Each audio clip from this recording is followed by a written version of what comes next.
Thank you. Hi, everyone. I'm Betsy Allen, the Artistic Director of Ceramics and Expanded Media. Welcome to our Visiting Artist Lecture Series. I want to welcome our virtual participants watching tonight as well as our Board of Trustees and National Council. Thank you for your support. Today we will hear from Brian Rochefort, who has been steadfastly working in the studio for just a week and finishes up this Friday. We are excited to hear more about his process. His talk will be followed by a brief Q&A with the audience. But before we begin, could I ask you please to silence your phones? Thank you. Anderson Ranch acknowledges that our campus resides on the traditional ancestral territory of the Ute people, who called the Roaring Fork Valley and beyond home for over 800 years. Through our mission to promote a wide range of arts, cultures, and voices, we commit to partner with and honor the indigenous ancestors and residents of this sacred land where we learn, work, and create. Brian Rochefort is a mixed media sculptor whose work expands upon more traditional techniques to produce objects that suggest otherworldly landscapes through their vibrant forms and textures. Rochefort's abstract organic forms, rich in textural patterns and vibrant shifts in hues, draw inspiration from his extensive expeditions to remote and secluded landscapes, such as the Amazon rainforest, the Galapagos Islands, Bolivia, and Africa. Throughout Rochefort's oeuvre, each unique sculpture reflects a profound connection to the natural world.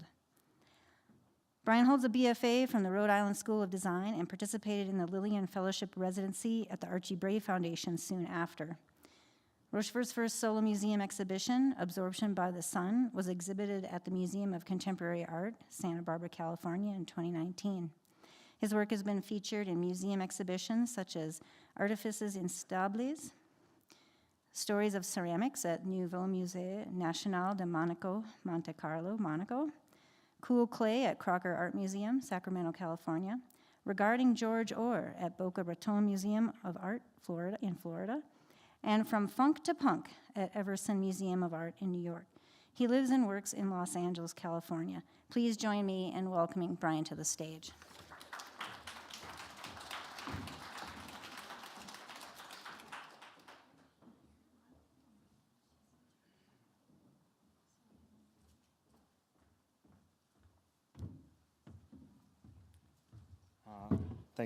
Thank you, Betsy, and thank you, everybody. It's really great to be here for 10 days. I love this place. It's been totally amazing. I have 3 more days left. I wanted to talk about, I'm going to sprinkle in some of my travel pictures throughout the presentation, but I want to start and talk about like the evolution of my work from 2007 when I graduated from RISD up until now. I have about 56 photos, so I'll probably be pretty quick. In undergrad, I think in 2005, I was a junior, and this is when I started to do multiple firings. That's something I still do, and it's very experimental. These little pieces on the right, I call them bombies. The piece on the left was anatomically correct heart with molten glass, which I still do. And yeah, doing multiple firings, like maybe 5 or 6 times. Right now I'm down to like 3 to 4, and I'll talk more about my process, but this is kind of where the idea came from, and then I stopped completely for years. And then sorry about, these pictures are from so long ago, before iPhone, so this is like what I have from like Facebook. This is my senior show. Totally different, but this got me into the Archie Bray Foundation for the Ceramic Arts in Helena, Montana, straight from my undergrad. And I spent 2 years there developing this. I went from spraying Krylon. This is a photograph of one of the back areas. I don't know if anybody's ever been there. It's totally amazing. But yeah, from Rhode Island, from art school to Helena, Montana for 2 years. And then California. I've been in LA for almost 16 years.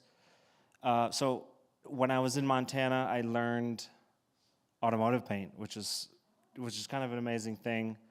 Unfortunately, well, first the guy on the right, he's this representative from DuPont. They would come to my studio and teach me about airbrushing, which is something that I use today, and it's kind of critical to my process, which you'll see.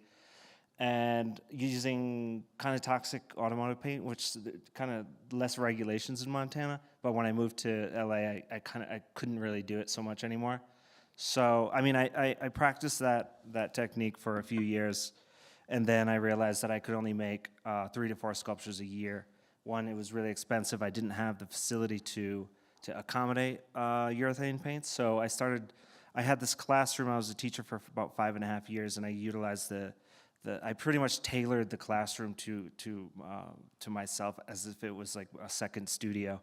And I used whatever glazes or materials that were available to me to start experimenting with that glaze technique, which I was doing my junior year. And it was kind of like it was completely different from the previous body of work which I was showing you, but I was a little bit familiar with it. These are about 5.5 inches each, and I made a ton of them. And I quickly became obsessed with it. It was as if like I did something the opposite, which I wasn't super interested in. I was never really interested in glaze, and I became obsessed with it. And I got better and better. I made like hundreds of these things. And this is at like the 2014, 2015. I mean, this is where I kind of got my foot in the door into design, and then contemporary art and galleries and whatnot. But so I got my start from Instagram, 2014. That was like the prime time where people actually saw your images or your art chronologically, and galleries were starting to take notice. I apologize for the picture, but this is like the perfect. Unfortunately, it's not the best quality, but this is like one of my favorite pieces. I sold it off from a show, and one day I hope I run into it again or I'll buy it back. But I titled it LA Gear. It just reminded me of like the kind of just Los Angeles in general, and it was also like a pop cultural reference to the shoes back in the 90s. So from 2014, 2015, I think I fired this one maybe like 5 or 6 times.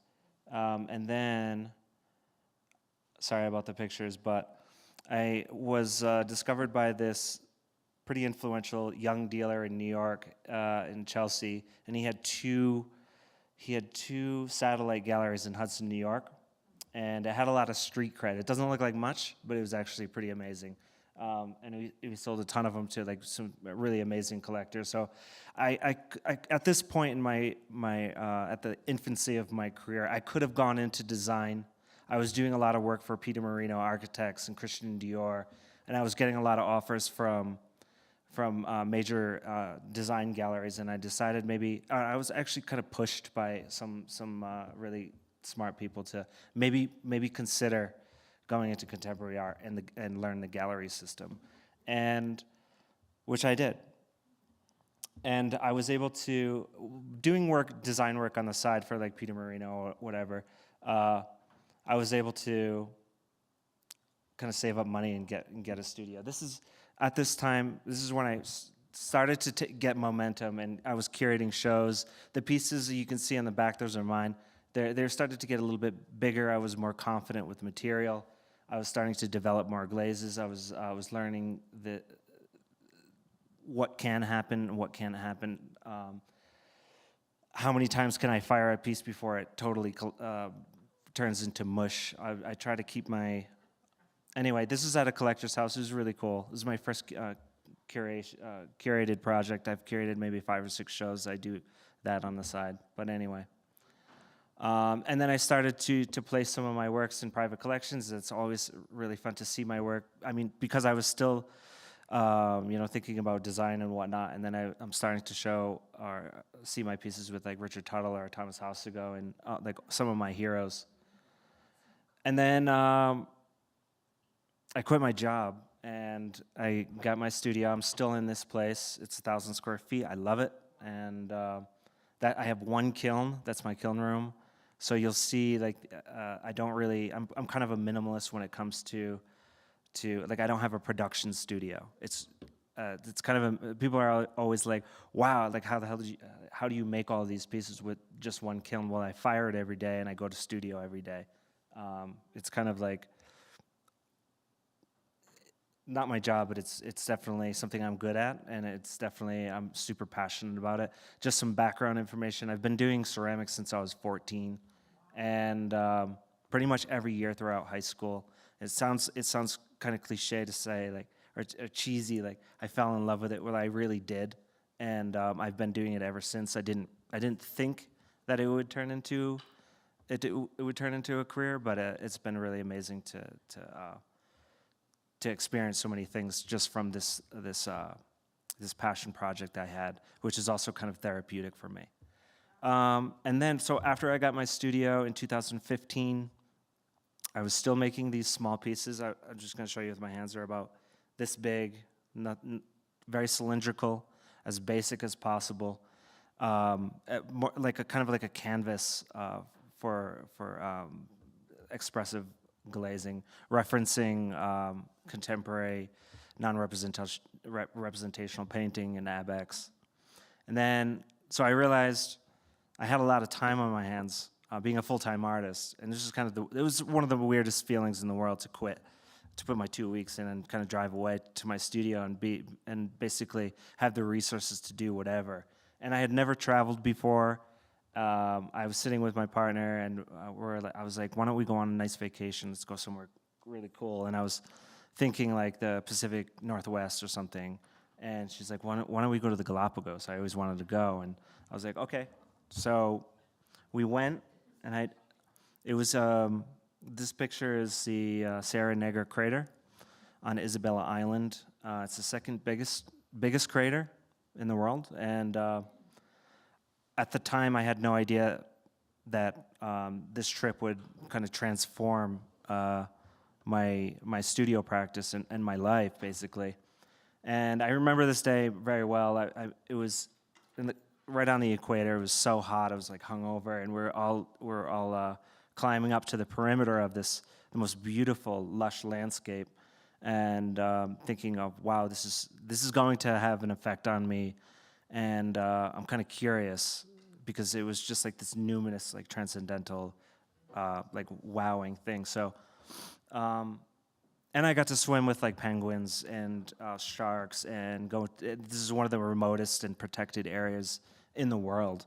And I remember being on a boat, and I was like, where am I going to go next? So I went to Belize and Guatemala. Like first my interest started from like giant holes in the earth, and then it kind of transitioned to protected barrier reefs, and then tropical rainforests.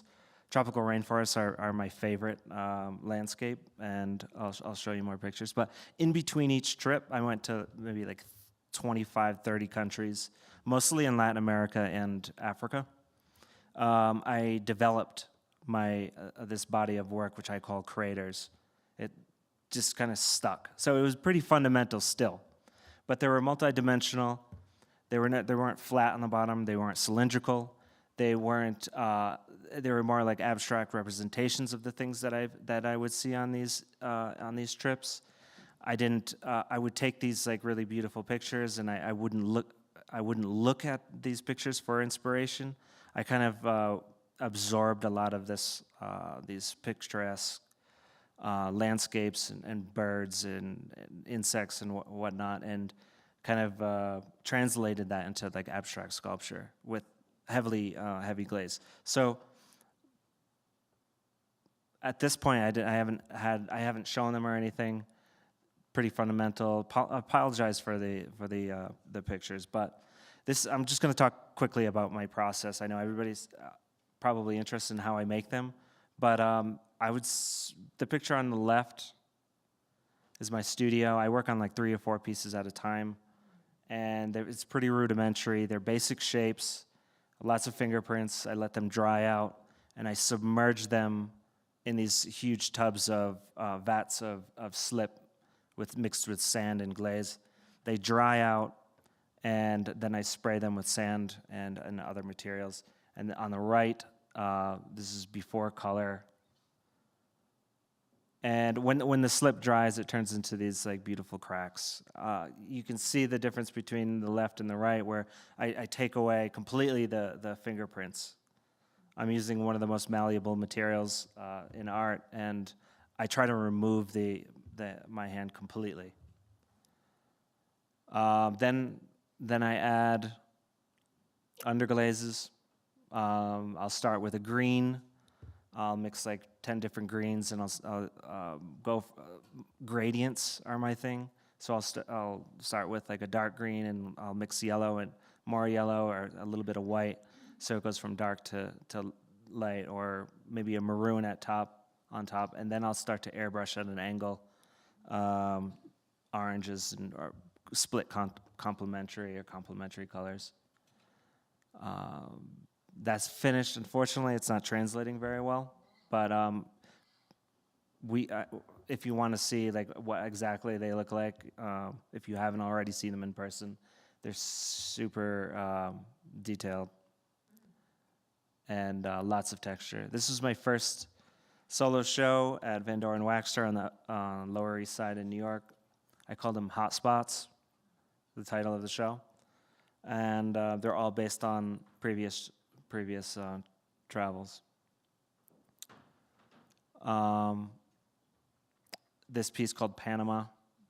At this point, I think I went to Panama, Tanzania, and maybe Costa Rica, visiting cloud forests, which I'll show. But this is like maybe twice the size of the previous ones. I think this one went to Belgium. I did my second European show. I show a lot in Europe for some reason.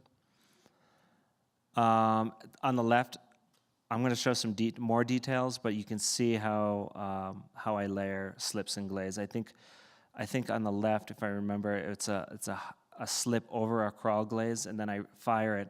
I take it out of the kiln, I airbrush it, and then I add more glaze.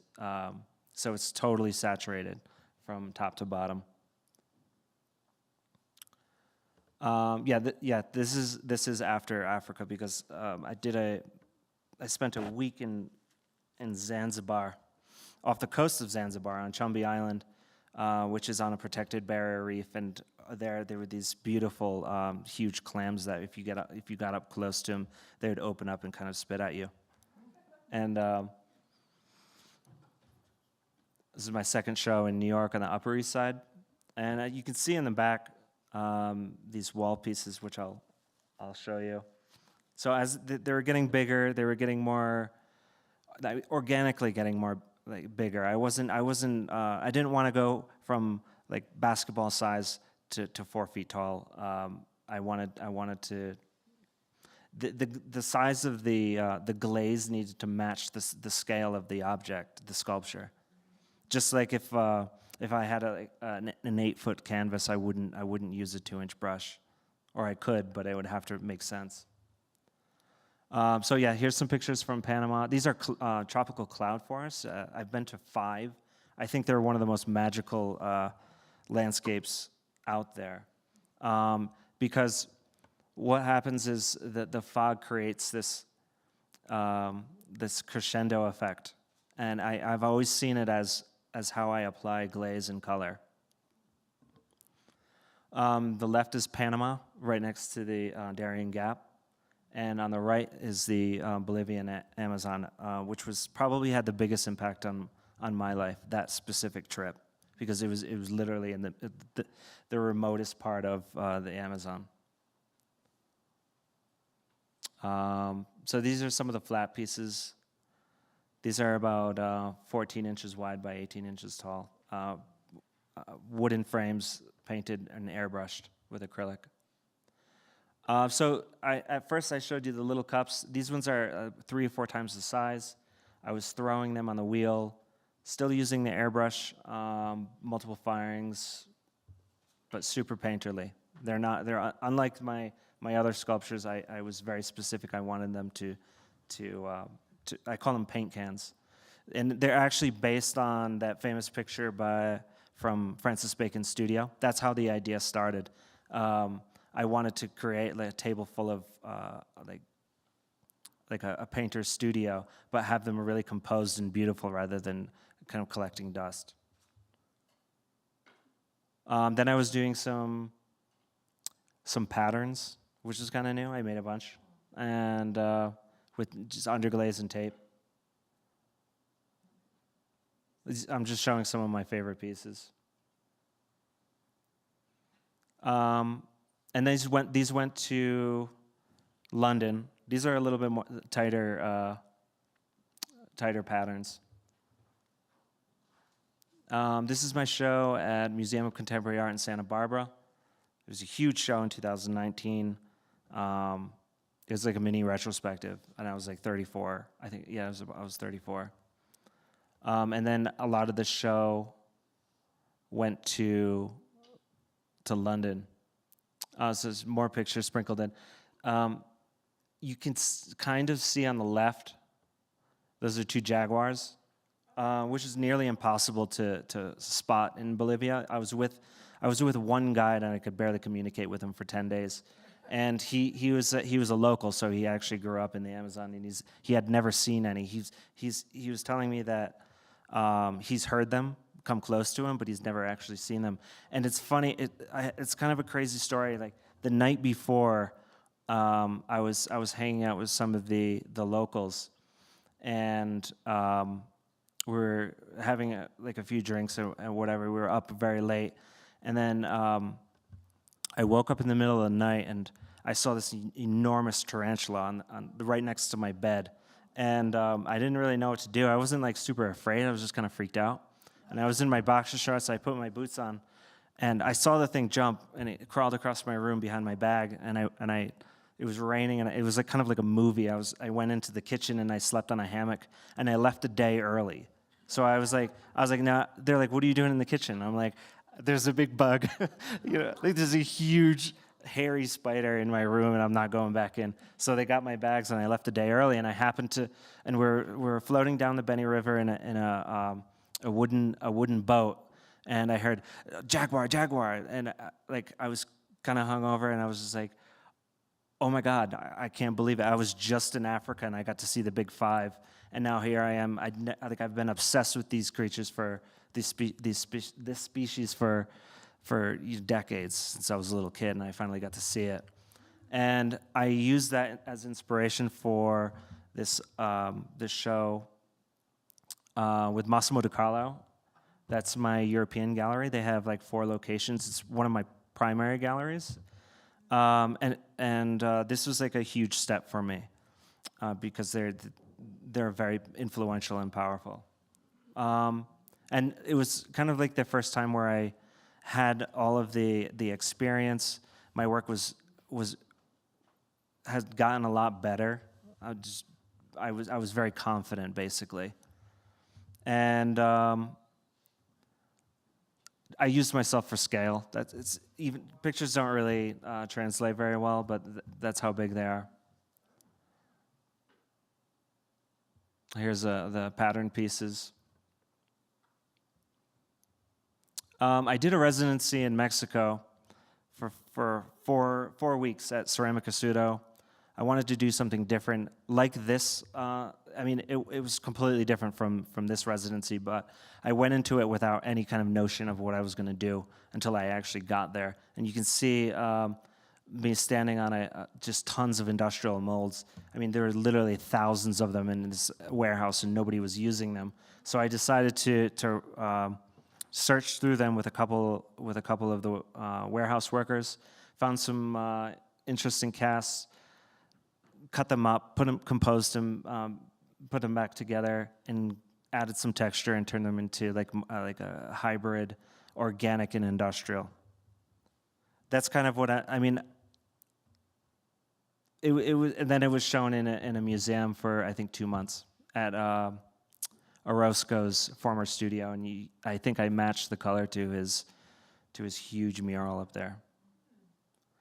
I work on like 5 different bodies of work. I call these jars. Some people call them moon jars, but they're rounded. I have a gallery in Greece, so I think it's appropriate. I felt like it was appropriate to show them there.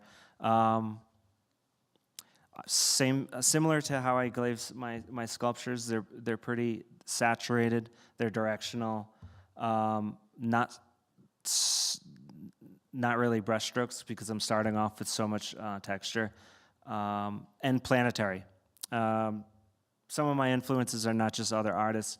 When I was living in Montana for 2 years, I was broke, so I went across the street from my apartment, and I would go to the library and rent VHS of Carl Sagan, who's like one of my heroes, and just watch those because I couldn't afford cable. And he has had a lasting impact on me. I really love his low-grade motion graphics and him superimposed with his very unique voice. If you've seen his videos, you'll know exactly what I'm talking about.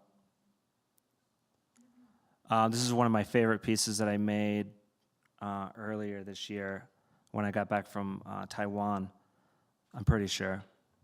Well, I was in Taiwan when the fires happened. I wasn't personally affected, but I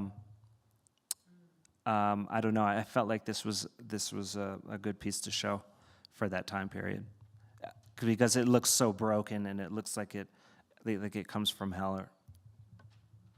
And here's a picture of these installed in Greece.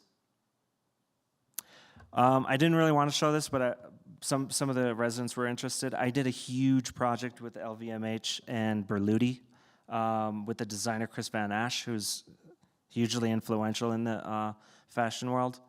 And anybody who knows me on a personal level is like, why would you be doing any fashion? Well, I wasn't.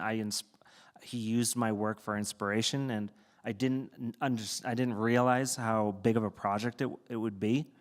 And it was like international. Like they transformed the stores in like London, Hong Kong, Singapore, New York, like every major city, and used my work for Paris Fashion Week.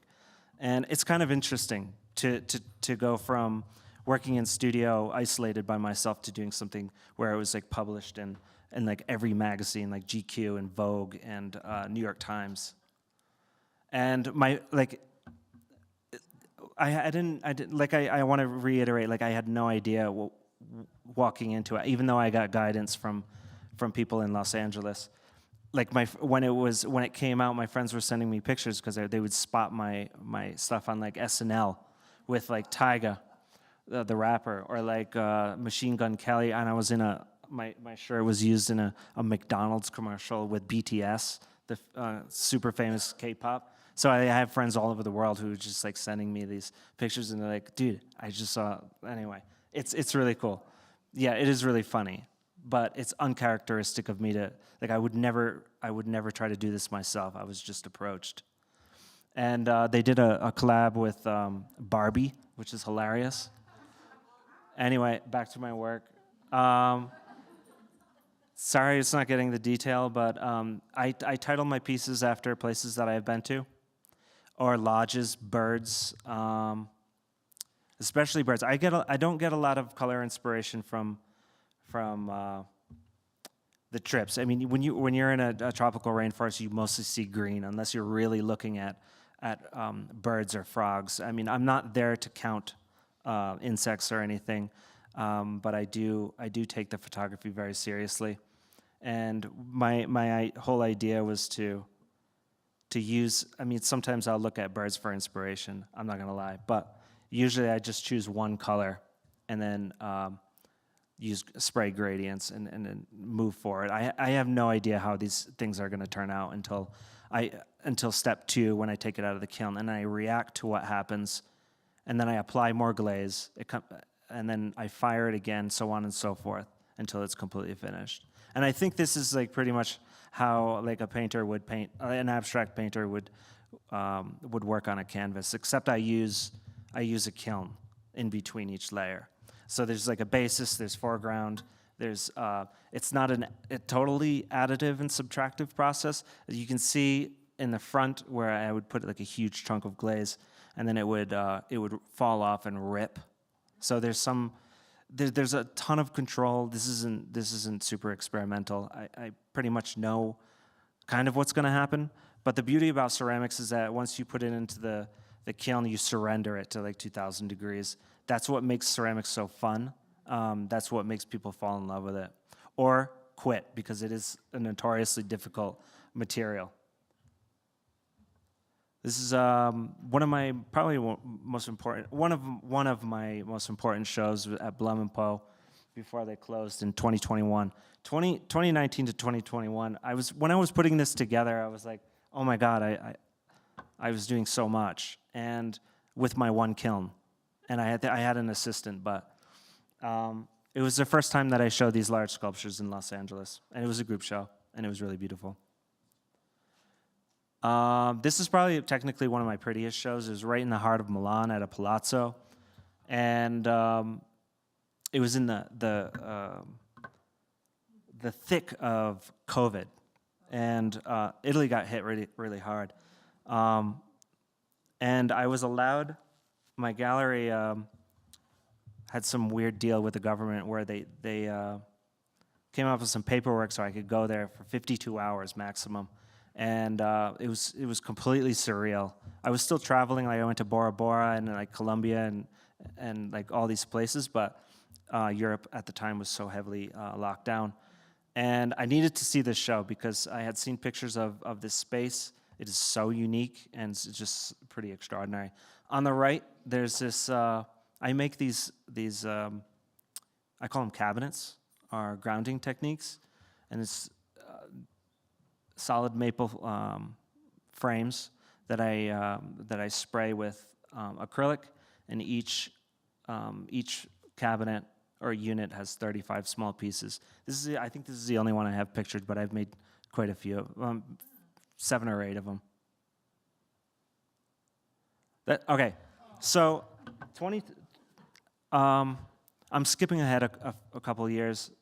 I was doing a lot of fairs. I did a really nice show with Dries Van Noten, another incredible fashion designer. They had a gallery space in Hollywood. I did a small solo show there, and I was kind of active, but I kind of chilled out for a couple of years, and I'm kind of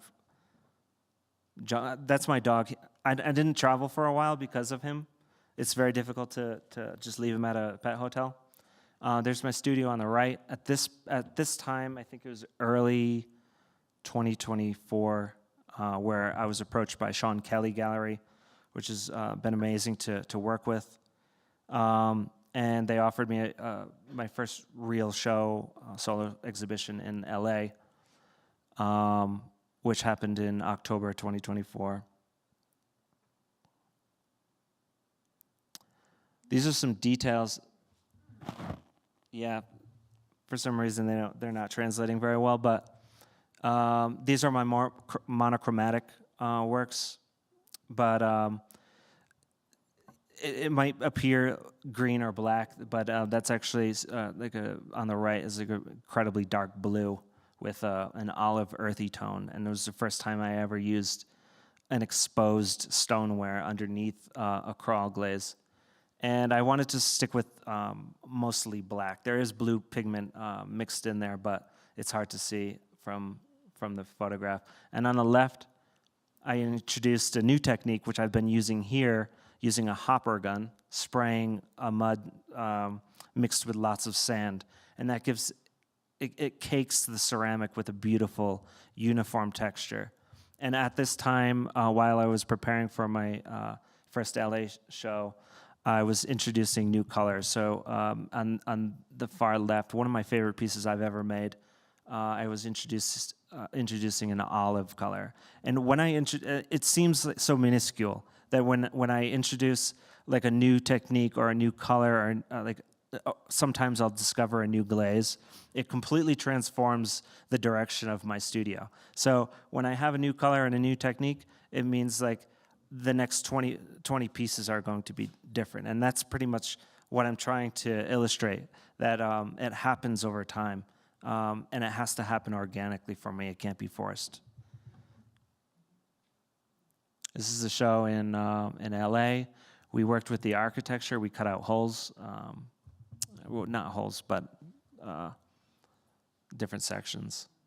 There's some smaller pieces, the whale.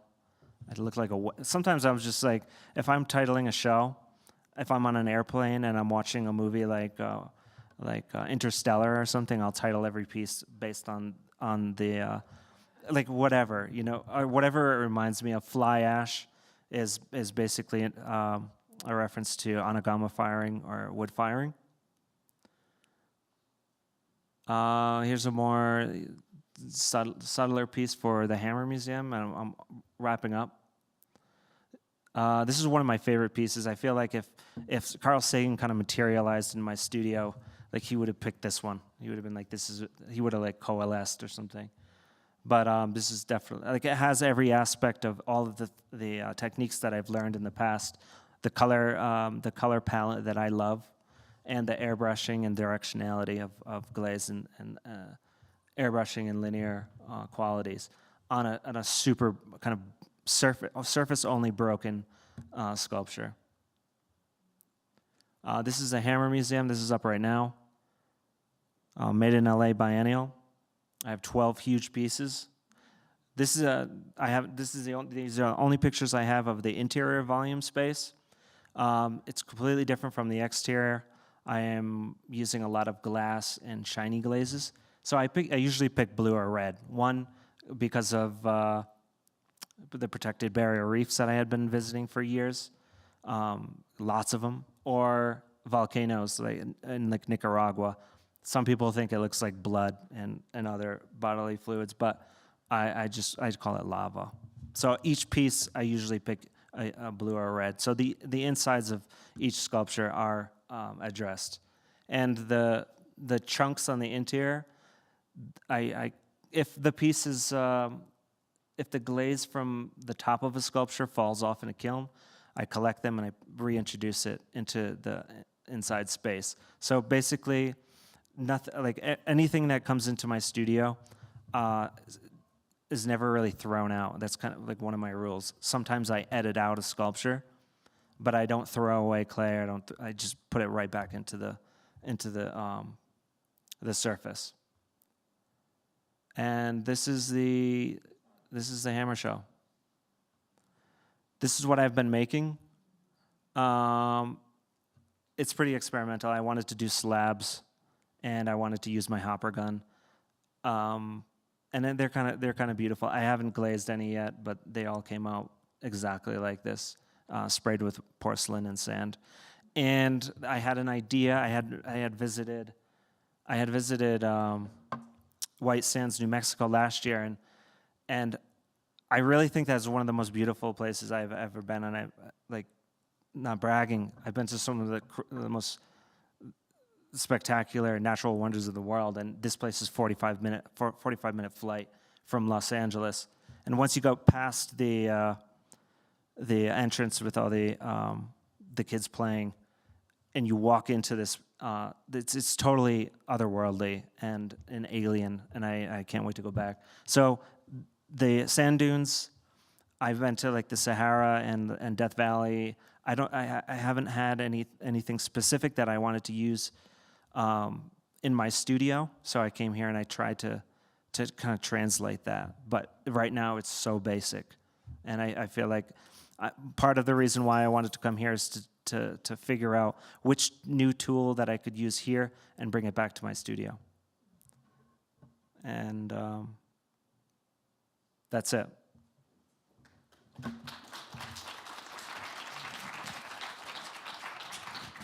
Thank you, Brian. We're going to take questions now for Brian. Please wait till I bring you the mic so our audience online can hear you.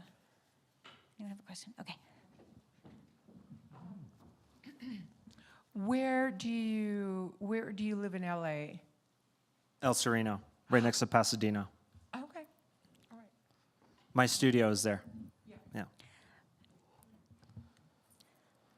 I have a question for you, Brian. I was thinking a lot of what you were talking about, traveling and being inspired by the textures and the place and the atmospheres that you're in, but there's also this confluence of building and subsequent entropy in your work. And I wonder if you could talk a little bit about if that's an idea that enters into your work, this sort of building up and also falling apart. There seems to be that balance going on.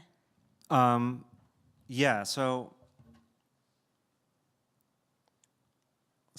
what I used to do is I would build these forms fully formed. I would fire them, and then I would take a hammer or an axe and I would smash the top off. Now I'm a little bit more efficient. I don't really have like I don't have to break my pieces and then remake them. Now when I re-wet the sculptures, I resaturate the clay, and sometimes they fall apart, they split, and that is very intentional. Sometimes pieces will collapse and fall and break into a million pieces. Sometimes they'll just split wide open, and I'll try to address that. I mean, that's the beauty of ceramics. You kind of, even if you're doing like production pottery, the exciting part is looking at the results, because you don't really know. Sometimes you don't know what's going to come out. But I mean, does that answer your question? Yeah, I think No. so. I think what I was wondering about is when you're working, I mean, I don't know how many times you fired these works. 3, 4. Yeah, 5 times. three times. I used to fire them like 7 or 8, and now for efficiency's sake, I fire them 3 times. But after a certain point, the glazes will they'll keep melting. Some of the glazes will not just stay there. It gets to a point where after the 4th firing, it's done, and usually that's when the editing happens. So if this just happened to me, I'm preparing for Miami Basel, and I hadn't glazed in 2 months because I had to fix my kiln, and very last minute the glaze kept falling off and sticking to the side of my kiln, which is like the worst thing that can happen. Yeah. And I don't even know. I haven't even seen the pieces. I had my friend take pictures of them at my studio, and like it's like almost panicky. Like it's either going to be like totally awesome, or it's going to fall off and just destroy my kiln, and then then I'm stuck with the photographer and shippers coming in. And I don't have anything, finished. So there is, like I said, there is some chance, but I try to control it as much as possible. But once I fire it a 3rd or 4th time, it's kind of done, and then it either works or I edit it out of my studio, meaning I throw it away. What's the line for you? Like, how do you know something's working or not? I wish I had a picture. So see these huge black pieces? Like, that's almost perfect. If I fired that once more, it would completely fall off, or it would turn into a puddle on the bottom of my kiln. And that's it. I mean, some of the glazes, like the crawl glazes and the bits and spots on the bottom, like that dark blue, that's pretty consistent. It doesn't move. But unfortunately, I have never formulated a glaze that thick, because I'm working with volume. Some of the glazes that I use are thicker than the ceramic itself. That's kind of like the direction that I've been working since 2018. And then once it melts too much, it doesn't look good. The color doesn't look good. Well, no, the colors can muddy. I try to my pieces are pretty graphic. I try to keep the colors separate from each other. Mm-hmm. Question? All right, Brian, thank you so much. It was such a treat to see your work.